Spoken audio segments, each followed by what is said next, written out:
ورحمۃ اللہ وبرکاتہ۔ الحمدللہ نحمدہ ونستعینہ ونستغفرہ ونؤمن بہ ونتوکل علیہ ونعوذ باللہ من شرور انفسنا ومن سیئات اعمالنا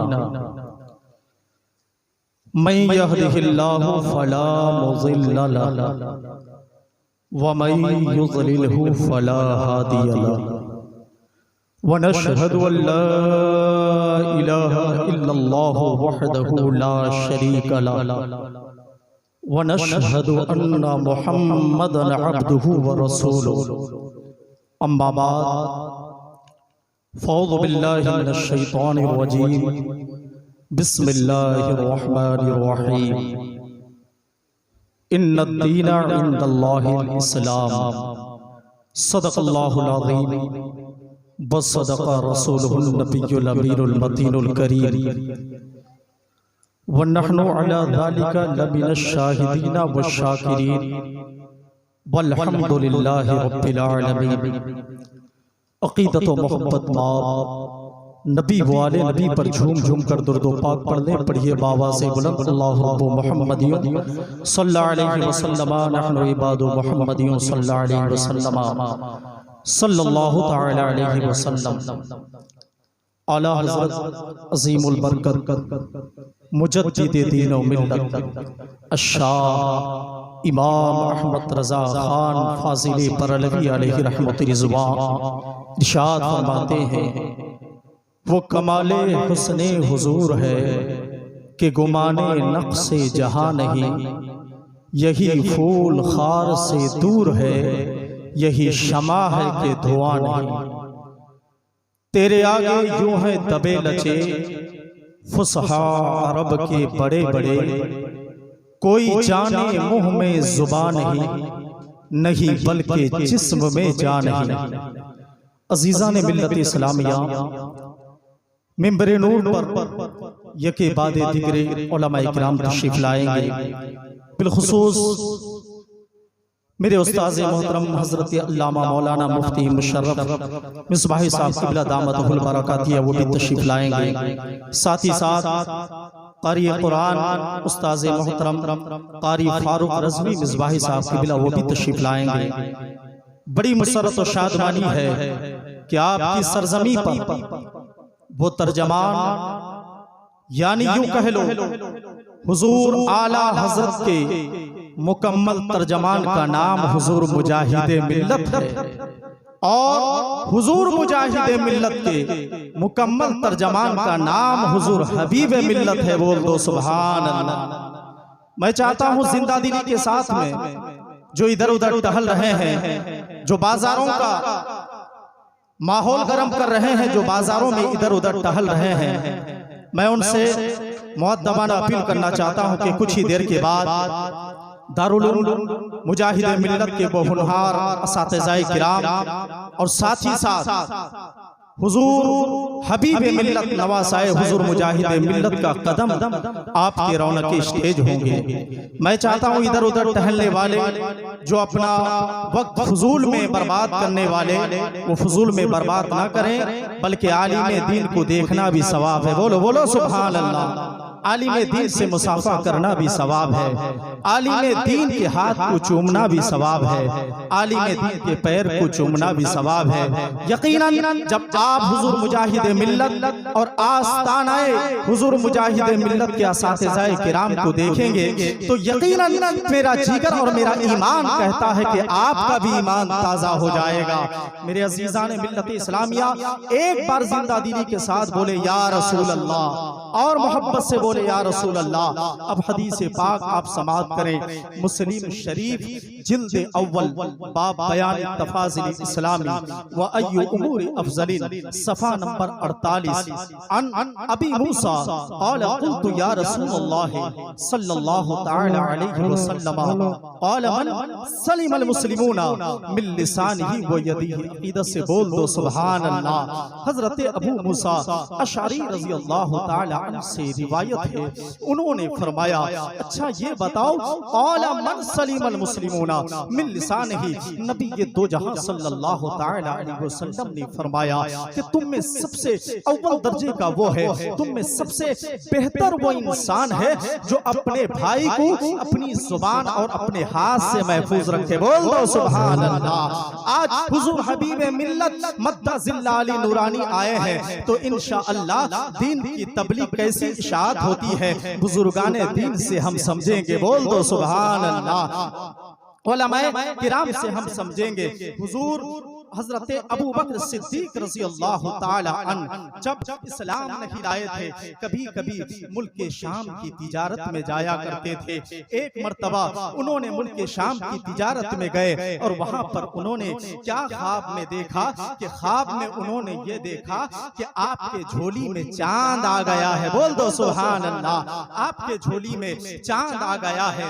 آپ فوراً خواب سے بیدار ہوتے ہیں، ایک راہب کے پاس پہنچتے ہیں اور فرماتے ہیں راہب ذرا یہ تو بتاؤ میں نے فلاں خواب دیکھا ہے، میں نے خواب یوں دیکھا ہے کہ میں خواب میں کیا دیکھتا ہوں کہ میرے جھولی میں ایک چاند آ گیا ہے۔ تو راہب نے بڑا ہی اچھا تشریح کیا کہ تمہارا خواب بڑا ہی پیارا ہے، تم نے اچھا خواب دیکھا ہے، تمہیں دولت ایمان سے مشرف ہو جاؤ گے۔ بول دو سبحان اللہ۔ تمہیں ایمان نصیب ہونے والی ہے۔ تو حضرت ابو بکر صدیق رضی اللہ تعالی عنہ اس راہب سے پوچھتے ہیں ذرا یہ تو بتاؤ مجھے کس کا کلمہ نصیب ہوگا؟ تو راہب کہتا ہے کہ تمہیں محمد رسول اللہ صلی اللہ تعالی علیہ وسلم کا کلمہ نصیب ہوگا۔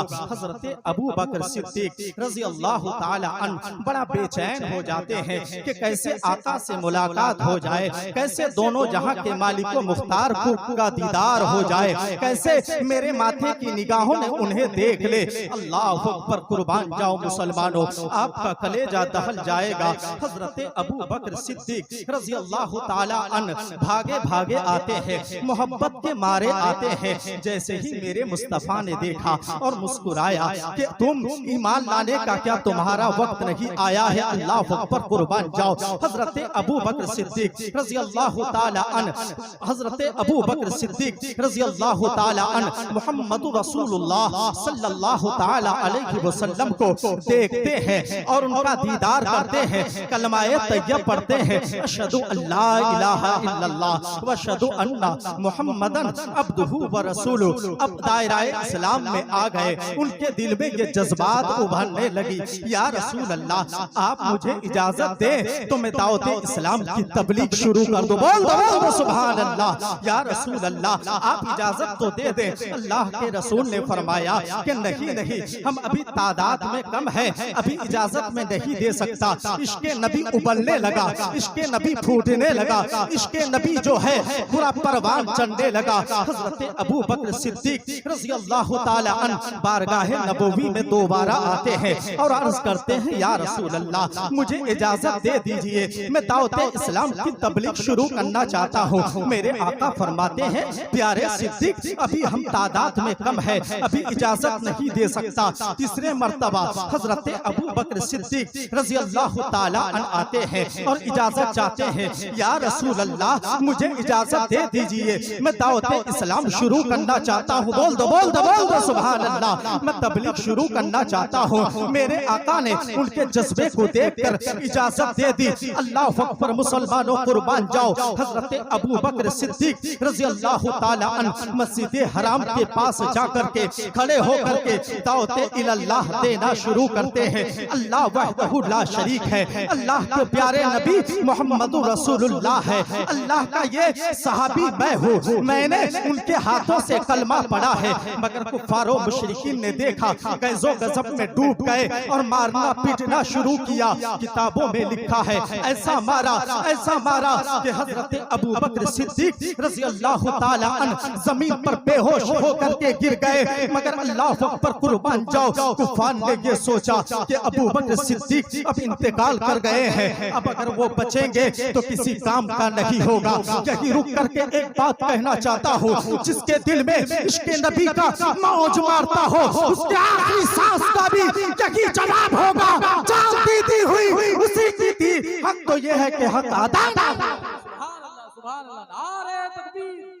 نعرہ رسالت، مسلک اعلی حضرت حضور مجاہد ملت، جشن عید میلاد النبی، نعرہ تکبیر، نعرہ الحمدللہ جان دی ہوئی اسی کی تھی، مگر حق تو یہ ہے کہ حق ادا نہ ہوا۔ حضرت ابو بکر صدیق رضی اللہ تعالی عنہ بے ہوشی کے عالم میں تھے۔ گھر والوں نے سنا کہ ابو بکر صدیق کو اتنا مار لگا ہے، کفار و مشرکین نے ان پر ظلم و زیادتی کیا ہے، چلو ان کی عیادت کے لیے چلتے ہیں، بولو سبحان اللہ، چلو ان کے دیکھ ریکھ کے لیے چلتے ہیں۔ گھر والوں نے جیسے ہی ان کے دیکھ ریکھ کے لیے آئے، کیونکہ اس وقت میں گھر والے مسلمان نہیں تھے، ایمان نہیں لائے تھے، وہ یہ سوچ کر کے آئے تھے کہ ابو بکر صدیق رضی اللہ تعالی عنہ جب ہوش میں آئیں گے تو مصطفیٰ کی محبت ختم ہو جائے گی، مصطفیٰ کی محبت اب مغلوب نہیں ہوگی۔ مگر انہیں کیا معلوم ہے جو دیوانہ نبی ہوتا ہے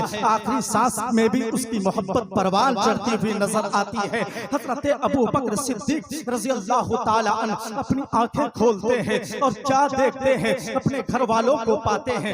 آج اگر ہماری پیٹائی ہو جائے دعوت اسلام کی تبلیغ پر تو ہم سب سے پہلے کس کا سہارا لیں گے کہ میری ماں کہاں ہے؟ بول دو سبحان اللہ، میرا باپ کہاں ہے؟ میرا بھائی کہاں ہے؟ مجھے میڈیکل کیوں پہنچایا نہیں گیا؟ مجھے ہاسپٹل کیوں پہنچایا نہیں گیا؟ مگر جانثار صحابیوں پر قربان جاؤ مسلمانوں، حضرت ابو بکر صدیق رضی اللہ تعالی عنہ کی آنکھیں کھولی، گھر والوں کو پایا، بے قرار ہو گئے اور فرمانے لگے، اے میرے اہل و عیالو، اے میرے ماں باپ، اے میرے بھائیوں، ذرا یہ تو بتاؤ دونوں جہاں کے مالک و مختار کی حالت کیا ہے؟ کیا وہ خیریت سے ہے؟ اللہ اکبر مسلمانوں، آپ کا کلیجہ دہل جائے گا۔ مگر اتنا سننا تھا، گھر والے واپس ہو گئے مگر دو فرد بچے۔ کتنے دو فرد بچے؟ ایک ماں اور ایک ان کے والد باپ، بولو سبحان اللہ۔ ان کے ماں باپ نے انہیں سمجھایا مگر حضرت ابو بکر صدیق رضی اللہ تعالی عنہ کی محبت اتنی مغلوب ہو گئی، انہوں نے کہا، اے میرے والدین، ذرا پتہ تو یہ لگاؤ کہ رسول کونین صلی اللہ تعالی علیہ وسلم اس وقت میں کہاں پر ہیں؟ کیا وہ خیریت سے ہے کہ نہیں ہے؟ مگر تم جاؤ حضرت عمر فاروق رضی اللہ تعالی عنہ کی بہن ام جمیل بنت خطاب کے پاس جاؤ۔ ان کی ماں جاتی ہے دوڑے دوڑے بھاگے بھاگے، ان کے باپ جاتے ہیں حضرت عمر فاروق رضی اللہ تعالی عنہ کی بہن کے پاس پوچھتے ہیں کہ ذرا یہ تو بتاؤ نبی دو جہاں کہاں ہے؟ بولو سبحان اللہ، نبی دو جہاں کہاں ہے؟ مالک و مختار کہاں ہے؟ ام جمیل بنت خطاب نے کہا، اس وقت نبی دو جہاں صلی اللہ تعالی علیہ وسلم ابن ارقم کے گھر میں آرام فرما رہے ہیں۔ تو والدین ام جمیل بنت خطاب کو لے کر کے حضرت ابو بکر صدیق کے پاس آتے ہیں۔ حضرت ابو بکر صدیق رضی اللہ تعالی عنہ ام بنت جمیل بنت خطاب سے پوچھتے ہیں، ذرا یہ تو بتاؤ دونوں جہاں کے مالک و مختار کہاں ہے؟ تو انہوں نے فرمایا، اس وقت میں وہ ابن ارقم کے گھر میں تشریف فرما ہے۔ اللہ اکبر مسلمانوں، قربان جاؤ، آپ کا کلیجہ دہل جائے گا۔ اس عالم میں آج اگر ہمیں پٹائی ہو جائے، آج اگر ہماری انگلی کٹ جائے، آج اگر ہمارا سر پھٹ جائے تو ہم رخ کس کا کریں گے؟ ہم رخ اپنے ماں باپ کی طرف کریں گے، ہمارا رخ اپنے بھائی کی طرف ہوگا، ہمارا رخ سہارے کی جانب ہوگا کہ کیسے ڈاکٹر کے پاس جایا جائے۔ مگر قربان جاؤ، جانثار صحابیوں پر حضرت ابو بکر صدیق رضی اللہ تعالی عنہ خون سے لت پت ہے، سر سے بھی خون نکل رہا ہے، پیر سے بھی خون نکل رہا ہے، جسم خون سے لت پت ہے۔ حضرت ابو بکر اپنے والدین سے فرماتے ہیں، اے میرے پیارے والدین، تم مجھے سہارا دو، میں دونوں جہاں کے مالک و مختار کا دیدار کرنا چاہتا ہوں۔ ان کے ماں باپ انہیں سہارا دے کر کے حضرت ابو بکر صدیق رضی اللہ تعالی عنہ کو جب نبی کی بارگاہ میں پہنچاتے ہیں، میرے آقا دیکھتے ہیں کہ میرا پیارا صدیق لہو سے لت پت ہے، اس کا پورا بدن خون سے لت پت ہے، زخمی آلودہ ہے۔ اللہ اکبر مسلمانوں، قربان جاؤ، دونوں جہاں کے مالک و مختار آگے بڑھتے ہیں، صدیق کو سینے سے لگاتے ہیں، پیشانی کو چومتے ہیں، تو بریلی کے اعلیٰ حضرت بول اٹھتے، سرور کہوں گے مالک و مولا کہوں تجھے، پاک خلیل کا گلے سے پاک۔ سبحان اللہ، سبحان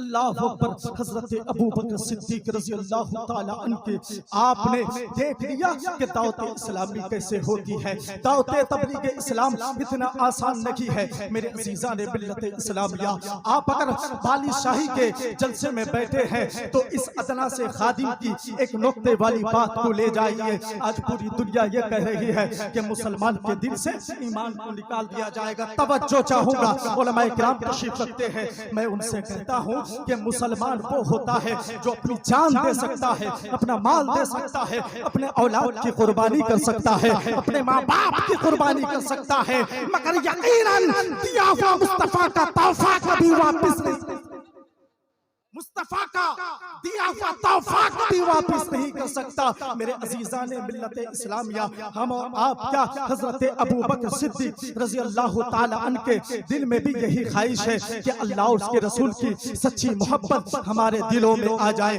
حضرت عمر فاروق رضی اللہ تعالی عنہ کے دلوں میں بھی یہ خواہش آئی تھی کہ اللہ اور اس کے رسول کی سچی محبت ہمارے دلوں میں آ جائے. عثمان غنی رضی اللہ تعالی عنہ کے دلوں میں بھی یہی خواہش آئی تھی کہ اللہ اور اس کے رسول کی سچی محبت ہمارے دلوں میں آ جائے. حضرت علی مرتضیٰ رضی اللہ تعالی عنہ کے دلوں میں بھی یہ خواہش آئی تھی کہ اللہ اور اس کے رسول کی سچی محبت ہمارے دلوں میں آ جائے. یقیناً میری بات کو یاد رکھو, ایک پوائنٹ لے کر کے جاؤ. آج اگر ظالم تم سے ڈرا رہا ہے, موب لنچنگ ہو رہا ہے, تمہیں پکڑ کر کے جیل میں بھر دیا جا رہا ہے, تمہیں طرح طرح کے ظلموں ظالم کے شکار کا نمائندہ بنایا جا رہا ہے, تو یقیناً میں آپ کو ڈنڈے کے چوٹ پر کہنا چاہوں گا کہ تجھے جیل میں بھر سکتا ہے, مگر تجھے مار سکتا ہے, تیرا جسم کو زخمی آلودہ کر سکتا ہے, مگر تیرے ایمان کو دل سے کبھی نہیں نکال سکتا. کیونکہ سب سے بڑی وجہ یہ ہے کہ جب حضرت بلال حبشی رضی اللہ تعالی عنہ کے سینے پر گرم گرم ریت رکھے گئے تو بلال حبشی کے سینے سے ایمان نہیں نکلا بلکہ ایمان پیوست ہو گیا ہے. کسی صحابی کو سولی پہ چلایا گیا, کسی صحابی کو پھانسی کے پھندے پہ لٹکایا گیا, کسی صحابہ کرام کو بھوکا رکھا گیا. اللہ اکبر, فاقہ کشی کا عالم یہ ہے. حضرت بلال حبشی پکار کر یہ کہنے لگے کہ ظالم تو اپنا ظلم نبھاتا جا, مگر میرے دل میں مصطفیٰ کی سچی محبت اور بیٹھ. سبحان اللہ. نعرہ تکبیر, نعرہ رسالت, نعرہ رسالت, مسلک اعلی حضرت حضور مجاہد ملت, حضور حبیب ملت. نعرہ تکبیر, نعرہ رسالت. ظالم تو ظلم کرتا جا, مگر میرے دل میں اور محبت مغلوب ہوتی ہوئی نظر آئے گی, اور محبت کا پروان چڑھتا ہوا نظر آئے گا. میرے عزیزان ملت اسلامیہ, میں چاہتا ہوں زندہ دلی کے ساتھ اگر حدیث پاک سننا چاہتے ہیں تو ایک مرتبہ عقیدت و محبت سے بولے یا رسول اللہ, اور محبت سے بولے یا رسول اللہ. مسلم شریف جلد اول باب الدلیل علی من مات علی التوحید دخل الجنہ, صفحہ نمبر 41 کی حدیث ہے. ان عثمان قال قال رسول اللہ صلی اللہ تعالی علیہ وسلم من مات وهو يعلم انه لا الہ الا اللہ دخل الجنہ. عقیدت سے بول دو سبحان اللہ. حضرت عثمان رضی اللہ تعالی عنہ سے روایت ہے, نبی دو جہاں صلی اللہ تعالی علیہ وسلم نے ارشاد فرمایا کہ جو شخص مر گیا اس یقین کے ساتھ مرا کہ اللہ تعالیٰ کے سوا کوئی معبود حقیقی نہیں ہے, تو اللہ تعالیٰ اسے حضور کے صدقے سے جنت میں داخل کرے. آج جس ذات کو آپ نے بلایا ہے یقیناً اس کو دیکھنے کے لیے ماتھے کی نگاہیں ترستی ہیں. اس ذات کا نام حضور حبیب ملت ہے. یقیناً مجاہد ملت نے اعلیٰ حضرت کے مکمل مشن کو قائم کیا ہے. اسی مکمل مشن کو زندہ رکھنے کا نام ہی حضور حبیب ملت ہے. میرے عزیزان ملت اسلامیہ, بڑا فخر ہوتا ہے, بڑا گرو ہوتا ہے کہ جس اسٹیج پر حضور حبیب ملت اور دارالعلوم کے اساتذہ کرام ہو. میرے عزیزان ملت اسلامیہ, آج بھی پھر سے کہنا چاہوں گا کہ حضور مجاہد ملت کا آستانہ پورا اڑیسہ کا مرکز ہے. بول دو سبحان اللہ. پورا اڑیسہ کا مرکز ہے. یقیناً دنیا میں جینے والوں کی تعداد 2 کیٹیگری کی ہے. کتنا ہے؟ 2 کیٹیگری کے ہیں. اگر اللہ نے آپ کو عقل دیا اگر اللہ نے آپ کو شعور دیا ہے، اگر اللہ نے آپ کو سمجھ کی وہ فہمدانی عطا کی ہے، تو یقیناً اس بات کو ضرور سنیں۔ اللہ نے انسان کے دو کیٹیگری بنائے، کتنے ہیں؟ دو کیٹیگری۔ ایک وہ ہے جو اپنی زندگی لہو و لعب میں گزار دیتا ہے، ایک وہ ہے جو مارکیٹ میں چائے پیتے پیتے گزار دیتا ہے، نماز قضا تو قضا، قضا تو قضا، چھوٹ رہی ہے تو چھوٹ رہی ہے، لاپرواہ انسان جسے کہتے ہیں۔ ایک وہ انسان ہے جو گناہوں میں ہمیشہ لت پت رہتا ہے۔ جب ایسا انسان مر جاتا ہے نا، یقیناً میں اپنی بات نہیں کہہ رہا ہوں، کتابوں کے حوالے سے کہہ رہا ہوں، جب ایسا انسان مر جاتا ہے تو بیگانے اپنا باپ بھی اس کو بھلا دیتے، اپنی ماں بھی اس کو بھلا دیتے۔ جو ماں اپنے پستان سے اسے دودھ پلائی ہو، وہ ماں بھی اسے بھلا دیتے ہیں۔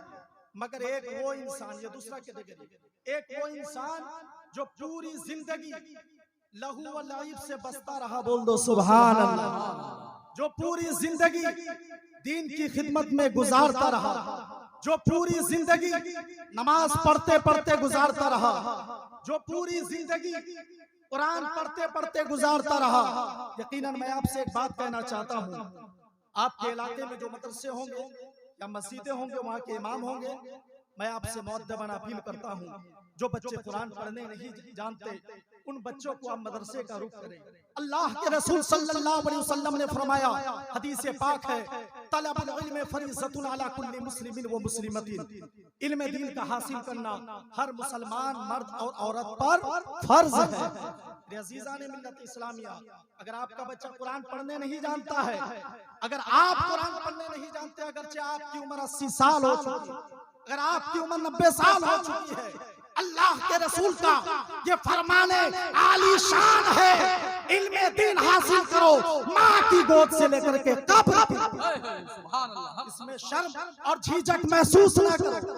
بڑے بڑے امام اعظم، امام شافعی رحمت اللہ علیہ، جن کو مسئلے میں اگر معلوم نہ ہوتا تھا تو وہ پوچھنے میں کبھی شرم اور جھجک نہ کرتے۔ آج ہمارے اندر میں ذرہ برابر اگر علم آ گیا، توجہ چاہوں گا، آج اگر ہمارے اندر میں ذرہ برابر علم آ گیا تو گھمنڈ سے چور ہوتے ہیں۔ ارے میرے عزیزان ملت اسلامیہ، میں ان سے کہنا چاہتا ہوں، اگر علم دیکھنا ہو تو میرا امام اعظم کو دیکھو۔ بہت سارے مسائل ان سے پوچھے گئے، مگر امام اعظم نے اپنے سر کو جھکا کر کہا لا عالم میں نہیں جانتا، بول دو سبحان اللہ۔ لیکن اللہ نے اسی لا عالم کہنے پر ان کے درجے کو نیچا نہیں بلکہ سب سے اونچا امام اعظم، سب سے اونچا امام اعظم بنا دیا۔ آج ہم اپنی زندگی لہو و لعب میں گزار دیتے ہیں، آج ہم اپنی زندگی کھیل کود میں گزار دیتے ہیں۔ یاد رکھو، ایک وہ انسان ہے، میں آپ سے پوچھنا چاہتا ہوں، حضور سیدی سرکار غوث اعظم رضی اللہ تعالیٰ عنہ کیا آپ کے خاندان میں سے ہیں؟ ذرا بولو، خاندان میں سے ہیں؟ کیا خواجہ معین الدین چشتی علیہ رحمت الرضوان کیا آپ کے خاندان میں سے ہیں؟ اعلیٰ حضرت عظیم البرکت فاضل بریلوی علیہ رحمت الرضوان کیا آپ کے خاندان میں سے ہیں؟ حضور مجاہد ملت علیہ رحمت الرضوان کیا آپ کے خاندان میں سے ہیں؟ تو پھر آپ یہاں سے وہاں تک چل کے جانے کا آپ کا مطلب کیا ہے؟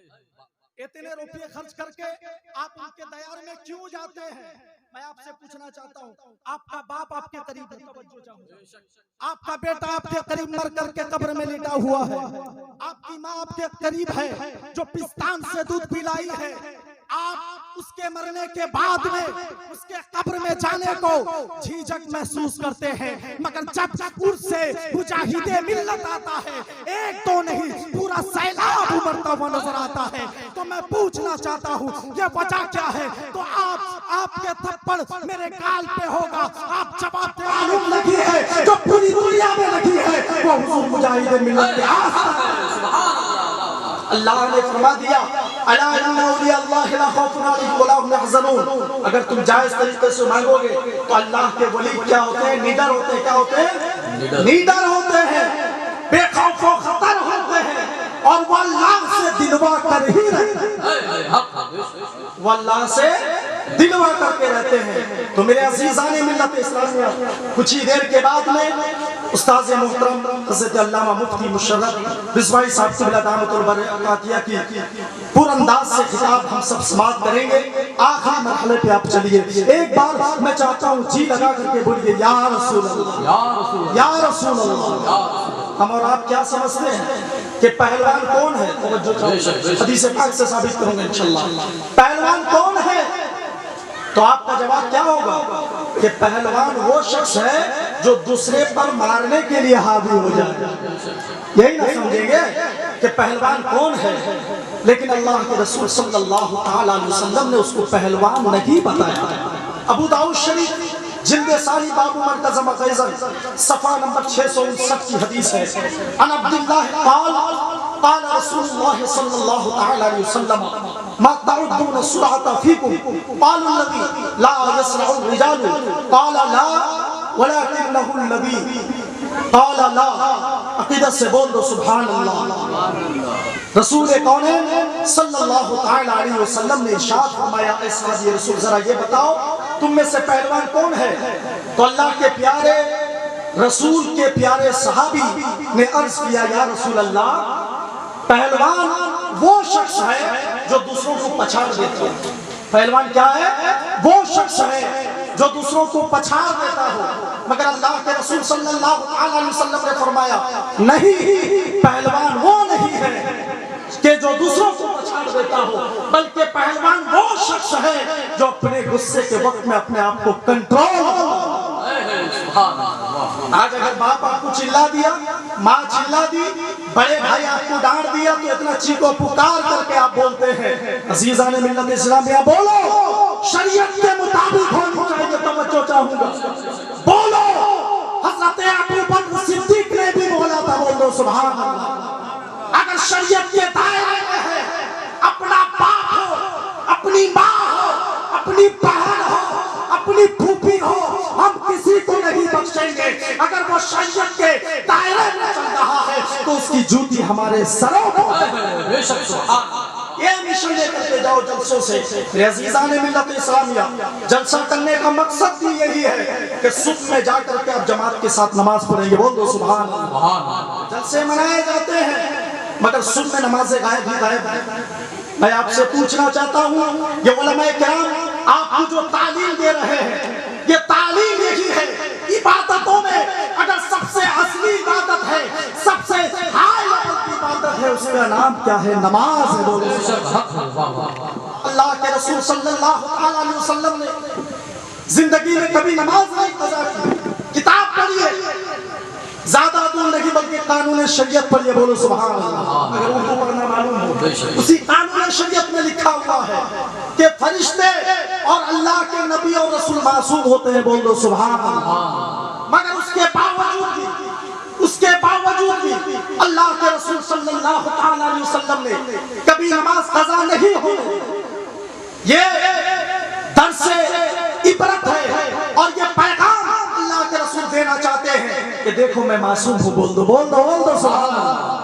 اللہ نے مجھے معصوم بنایا ہے، فرشتوں کو اللہ نے معصوم بنایا ہے، مگر اس کے باوجود بھی عبادت ہی عبادت، اس کے باوجود بھی اللہ کے رسول صلی اللہ علیہ وسلم نے ہر وقت میں نمازوں کی پابندی کی، بولو سبحان اللہ۔ اللہ کے رسول نے ہم غریب امتوں کو، ہم گنہگار امتوں کو یہ تعلیم دیا کہ امتوں جب تم نماز پڑھنے، نماز چھوڑنے لگو، نماز کو بھولنے لگو تو میرا یاد کر لینا کہ میرا آقا وہ ہے جو معصوم ہونے کے بنا پر بھی کبھی نماز قضا نہ۔ یہ تعلیم دی اپنے امتوں کو، یہ پیغام دیا، یہ درس دیا۔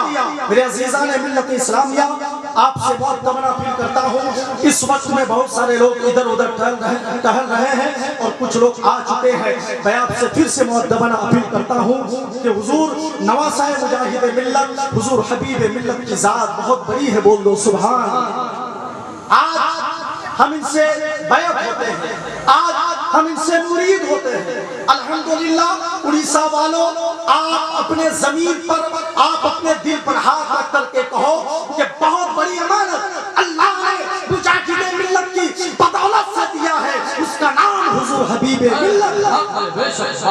آج حضور حبیب ملت کی زیارت کے لیے لوگ بنگال سے آتے ہیں, لوگ بہار سے آتے ہیں, لوگ یو پی کا سفر کرتے ہیں, مگر اللہ کا بہت بڑا کرم ہے, مجاہد ملت کا یہ فیضان, یہ صدقہ ہے کہ حضور حبیب ملت کو اڑیسہ ہی میں اللہ کا بہت بڑا کرم ہے. میرے عزیزان ملت اسلامیہ, اللہ کے رسول صلی اللہ تعالی علیہ وسلم نے ارشاد فرمایا کہ وہ انسان بڑا اچھا ہوتا ہے, وہ انسان بڑا کامیاب ہوتا ہے جو بڑا مؤدب ہوتا ہے. بولو سبحان اللہ. علماء کرام آئے تو علماء بھی کھڑے ہوتے ہیں, آپ کو بھی چاہیے آپ بھی کھڑے ہو جائے. بولو سبحان اللہ. علماء کہا نا یہ نبی کی سنت میں سے ہو جائے گا, اور آپ کا کھڑا ہونا یہ صحابی کی سنت میں سے.